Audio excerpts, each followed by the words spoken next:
Hey everyone, it's me Cam with Clock TV here, and today I wanted to make this video because you notice anything different about our grandfather clock?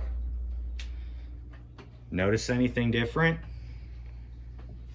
The answer is we have officially fixed the door on this thing, and we have gotten it installed on here and it works absolutely perfect.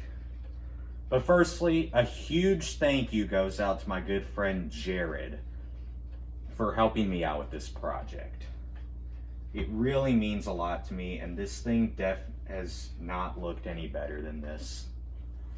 But anyways, I'm gonna show you all how it'll work. Here is the door key, and just stick it in and it opens up perfectly. So yeah, a huge thank you to Jared for helping me with this project.